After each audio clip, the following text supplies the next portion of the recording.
Welcome, I'm Kinetic Symphony. This is Dave. I hunt down and report on weird and true mysterious stories, from glitches to the supernatural. Case file number 1846, written by MittySays. A moment of choices, chills, and forgotten floors. We were on a class trip to a local attraction, and were given some free time to roam about, but we had to travel in pairs. My friend and I finished exploring the attraction with time to spare. She mentioned that she was a little hungry, so she suggested we head to the underground train station, just a short walk from where we were, where there were those little convenience stores to grab a snack. When heading towards the main entrance, where there were escalators to bring us down, we chanced upon a small entrance with just stairs and were just like, yeah, let's just take the stairs, why not? We were still chatting and laughing at this point, until we realized that we'd been going down at least 6 flights of stairs so far. That would mean 3 levels down, and we're still not at the station. We started feeling a little panicky, but continued anyway. Maybe they were just smaller flights of stairs, meaning we needed more flights per level? Or maybe the train station is really deep, I don't know. Another 4 flights later, my friend was freaking out and refused to continue. I told her I'd go down 1 more and check out if we reached something. If not, we should just go back up. I did that 1 flight of stairs and looked over the corner, but it was just more stairs. So I went back up and told her, and the next thing you know, we're sprinting back up the stairs. But this time, I swear, we only ran up 2 flights and we're back on ground level where we came from. I can't explain at all what happened. We still talk about this incident now and then. We've even talked about how on different occasions, we've seen people using that small side entrance. But I just really have no idea what happened. Case file 1846. A moment of choices, chills, and forgotten floors. This is like Penley's stairs or something to that effect, where it can be effectively an infinite loop in geometry without being consciously aware of it from the 3rd dimension. So this was like a dimensional manipulation. But from what? A game master trying to mess with you? That doesn't seem right.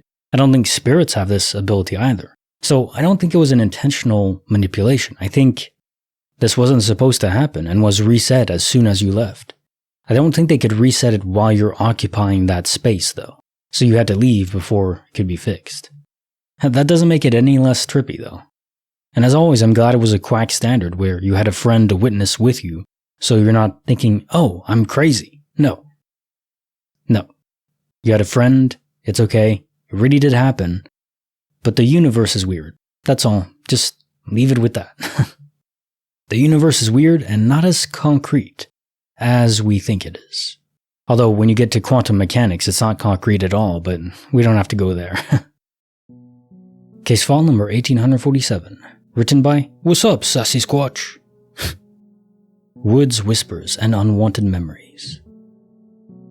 In the Shenandoah National Park, my husband and I stayed at the Corbin Cabin. Getting to the place required a 3-mile hike down a remote, steep, and winding trail, interrupted by the occasional stream or two, which concluded with the 100-year-old rustic cabin. Husband and I unpacked, settled in, and sat back to relax and enjoy the quiet. I rested on the floor. Suddenly, I found my body curled into a birthing position, and a sudden sense of lethargy washed over me. I began to sweat and slip in and out of consciousness. Whenever I tried to move, it was like there was an invisible weight holding me down by my head, hands, and feet. Wordless whispers raced through my mind. What appeared to be black smoke seeped through the gaps in the wooden planks. Suddenly, relief. Terrified, I jumped right up and into my worried husband's arms. That evening, it began to snow, and we saw a blonde, long-haired woman walking barefoot through the woods. The next day, we returned home and discovered that the man who built the cabin was evicted by the National Park Service. Had a wife who died inside the cabin of childbirth. Obviously, we didn't know this going in. but the coincidence and my momentary lapse in free will unsettles me to this day. Case also found 1847. Woods, Whispers, and Unwanted Memories. So again, this is a case where you are taken over by the fragment, the echo, the spirit of someone who died nearby. Have pregnancy and there was a complication with the birth and she ran out trying to seek help, barefoot in the woods. Whatever it was, I don't think it was a positive memory, a positive echo. Not malicious. There's a difference between malicious and negative. I think this was a negative loop. You know, it does make you wonder, is there a way to free these souls from a negative loop? Does finding their remains and burning them with salt actually work? Is that just a trope from Supernatural and other works of fiction? I don't know. I would hope there's a way, but I have no idea. These spirits are pretty infrequent. It's hard to find them. Started watching a show. There's a character. I only saw the first episode. There's a character that is very skeptical, kind of like me in a certain sense of trying to explain how these things could work, the supernatural. He was calling it preternatural. So it's the idea that even the supernatural can be explained through science. We just don't understand it yet. And I think that is more or less true. But if you don't understand something, there's still an element of fear in that. That's just natural, human nature. You can't avoid that. So I think most people are just afraid to delve really deep into this. And I don't blame them. Case file number 1848, written by Dark Ademi 4. The Diet, Sweet Treats, and Clone Biscuits. A month I did some grocery shopping with my sister and my father. We were on a diet, but on Sunday we could eat anything sweet. And I chose a biscuit type that is expensive here. The little packs are like €3, and the normal pack size is €6. The only time we bought it was when I was 7, and I'm now 24, so we never had it in our home before. We returned home, and I was putting the things in their places. I found my pack of biscuits and I put it away. Then I reached for the grocery bag and I found it again. I double-checked because sometimes I do things spacing out, thinking about other things, so I thought that maybe I put away something that looked like it, but not that I had 2 packs of biscuits. They had the same expiration date and even a little black spot on it, I don't know from what.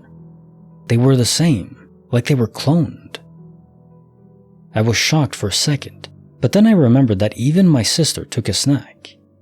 So maybe she took the same as mine. But I asked her, and she told me that she bought muffins instead. So I ran to check the receipt, and it wasn't there. So I started looking if the cashiers didn't count it or I don't know, and we summed up all the prices in the receipts, and it gave the same number that my father had in his bank account.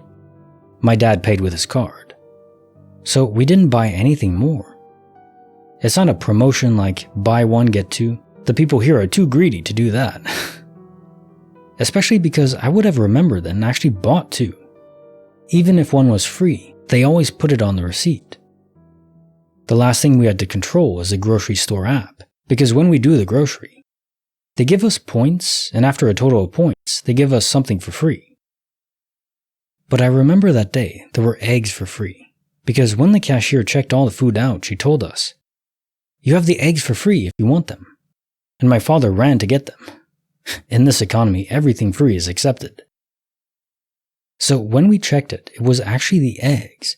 It wasn't even the weirdest thing, because when I opened one, I found that there was a weird-shaped biscuit, and I laughed at it, then I ate it.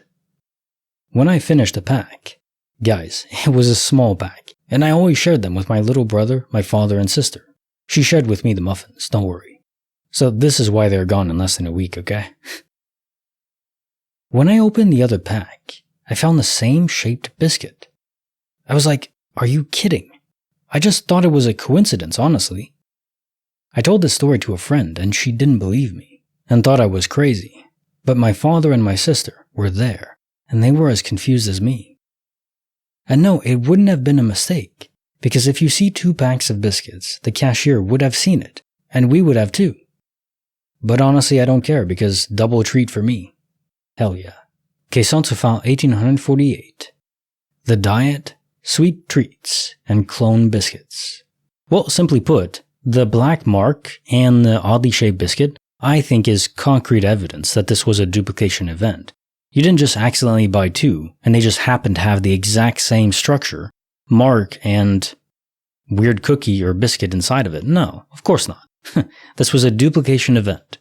And in a great way, you just stole a pack of biscuits from the you in a different universe. Yay! Although, I find it funny that you find it so extreme to eat a whole pack of biscuits in a week. Are you kidding me? I'll eat a whole pack in a day if I buy snacks. That's why I try not to buy too many snacks like Oreos or Doritos because they won't last long. 2 days at the most, and that's pushing it.